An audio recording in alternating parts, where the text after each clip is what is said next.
This is a new chapter in the story.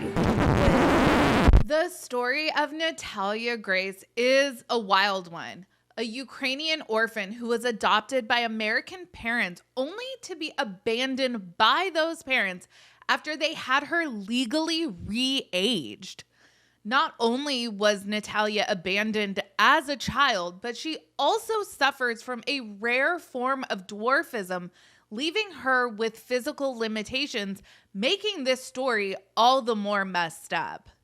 This story has captivated the nation. It's also captured the attention of Dr. Phil, Dr. Oz, as well as spawning at least 2 seasons of an investigation discovery docuseries. I say at least 2 because there is a wild twist at the end of season 2, which indicates that the story is far from over. In season 1 of The Curious Case of Natalia Grace, we hear from Michael Barnett, the adopted father who once faced child abandonment charges. Season 2 focused on giving Natalia's side of the story. But we have yet to hear from Kristine Barnett, the adoptive mother nicknamed Evil by her former husband and accused of horrific acts of mistreatment by Natalia. That is until now. Kristine has released a fairly lengthy statement on her Facebook page, and I would like to discuss all of that in today's video. Hey everyone, long time no see over here, but welcome back to Sarah Spills. And if this is your first time here, welcome. I have been following the story of Natalia Grace for a while. It was actually my husband who first told me about this story back in 2019, around the time our daughter was born. This isn't going to be a thoroughly researched deep dive. I might do that in a future video. These are just my thoughts. We watched the first season of The Curious Case of Natalia Grace, and I was very much looking forward to Natalia Speaks. Natalia was a child. She was an adult. She was gonna kill everybody. You've adopted a kid and now they're trying to kill you. I mean, it's the stuff of a horror movie, right? Do I look like a monster to you? I wanted the puzzle to be complete. This is all the stuff you don't know. How did they shut these doctors up? How did they hide all this evidence? Natalia really needs some answers. Michael, he needs to put this to rest. I was never in y'all's room with a knife. You were gonna kill everybody. I tried. You still walking free. Leave me alone. Are you sorry? I gotta say, my overall feelings of Natalia Speaks was they really stretched this out. This could have been 1 or 2 episodes, and really the only person's opinion I trust in any of these specials is Beth Karas. How can this happen in the American foster system? And I know if you're familiar with the foster or adoption system in the United States, I'm sure you're thinking you are naive, lady, you need an education on things, and I'm sure that I do. Honestly, though, I'm not sure that I want one, because if there are hundreds or 1,000 more stories like this, I don't know if my heart can take it. I guess the least we can do is talk about it, shine a light, and hope that maybe legislation can be passed to protect these vulnerable children better.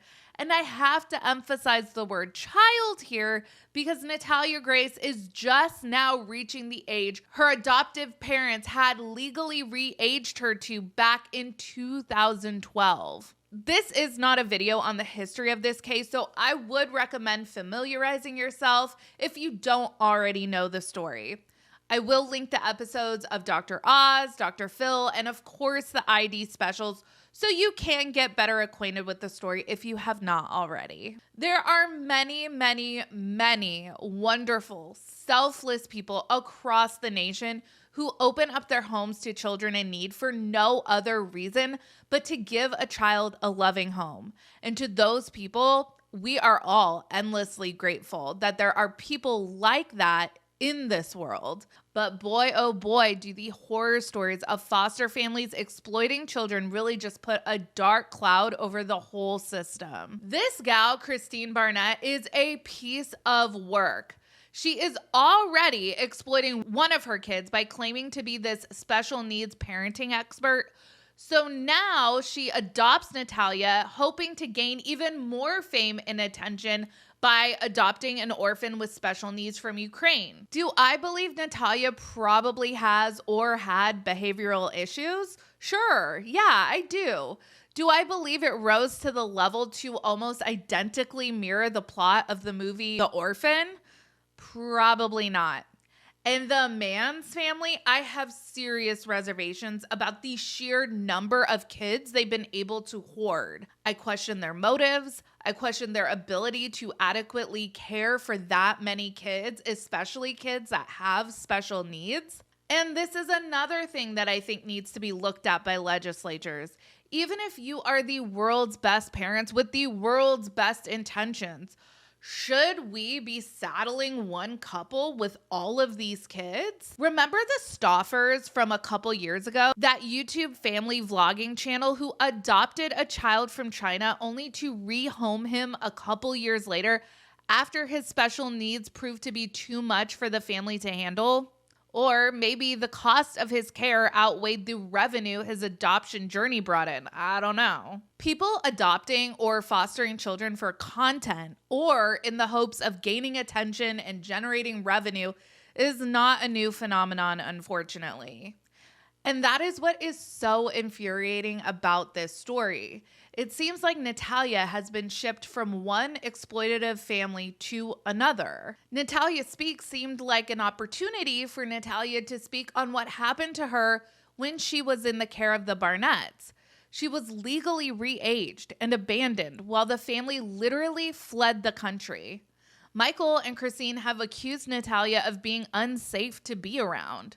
What Natalia Speaks delivered was a 6-episode installment featuring more of Michael's hysterics, as well as some showboating and theatrics, in my opinion, from the Man's family. There were loud prayers on the doorsteps. There was interrupting of interviews. Again, Natalia's actual story is getting lost amongst all of this other bizarre behavior. I think Natalia Speaks could have been a 1-hour Dateline of Natalia telling us, well, these medical experts have said I was around 10 when the Barnetts abandoned me, and I'm just now reaching the age they had me legally re-aged to over a decade ago.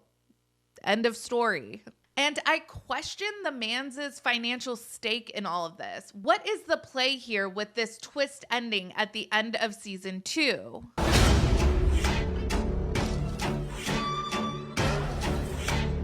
I made right with Natalia. This girl is tweaking. I feel like she's an enemy in the house. If she made her us, we have held her hostage. Made us look like we're the enemy.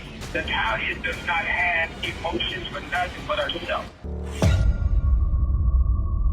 I really would like to hear what you guys have to say, so comment your thoughts down below. And someone we didn't hear from at all throughout all of this has been Kristine. There's been times where Natalia and Michael seem to bond over blaming Kristine and naming her as the mastermind of all of the mistreatment that Natalia endured. Well, Kristine did take to her Facebook and issued this statement. I will link the full statement because it is fairly lengthy, but here are some notable excerpts. Kristine says, Natalia was a very much loved and cared for member of my family. She was not abused by anyone in my family. If anything, it was overly permissive as we all felt a tremendous amount of sympathy for Natalia and loved her while she lived with us. As a parent, I have had good and bad days as a mom.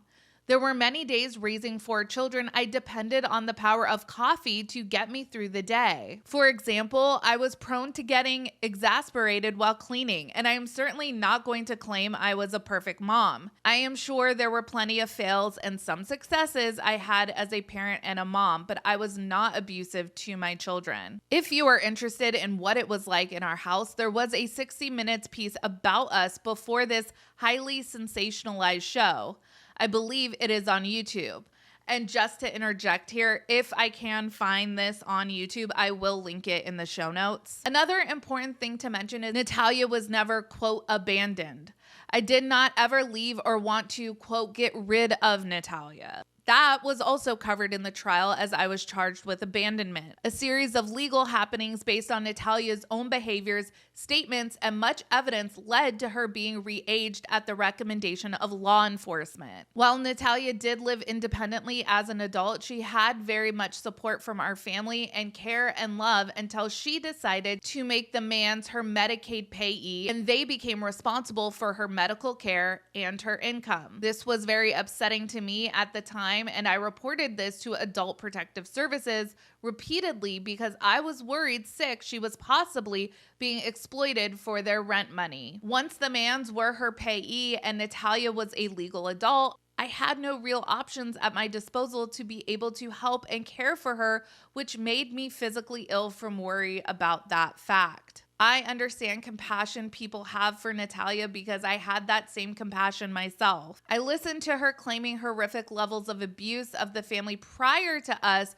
the Chiccones, that ranged everywhere from SA to physical abuse. When we approached the doctor to investigate these claims, she immediately retracted them. It was very clear to us she had much experience with the ins and outs of CPS and social workers before ever meeting us. I do not personally believe the Chiccones were a source of abuse for Natalia. I understand that when someone is doing some of the extreme behaviors I have witnessed from Natalia, it is only natural to think she must have been abused. And I believe Natalia takes advantage of that sympathy to manipulate people. In the end, I learned she is a sociopath.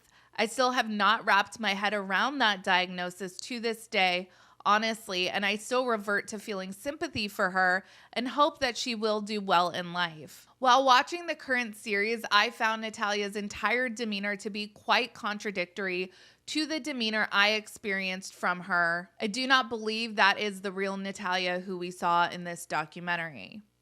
I believe it is a mask. In order to hurt someone, you need a mark. This is what I learned from living with her. Natalia will go to great lengths to hurt people, but also to gain tremendous amounts of sympathy at the same time. Claiming abuse is the tool she uses to gain sympathy. I believe the root of the issue is her own identity and struggling with who she is and how she fits into this world, which must be difficult for her. Michael Barnett and Natalia Barnett may have the same monster, but that monster is not me. That monster, whether it's mental illness, sociopathy, or whatever it actually is, may be different for each of them, but it's within their own psyche. Again, I will link the full statement in the description of this video. Kristine lobs some heavy accusations here in that statement. So I'm interested. What do you guys think about what Kristine has to say? What do you think of the twist at the end of season 2? Does that change your perception of Natalia? For me, I think two things can be true at once. I think Natalia suffered horrific mistreatment at the hands of many families, including but not limited to the Barnetts. I also think as a result of trauma that she has endured in her childhood, she may be grappling with various behavioral or mental health issues now. One does not necessarily exclude or excuse the other. Let me know your thoughts down in the comments.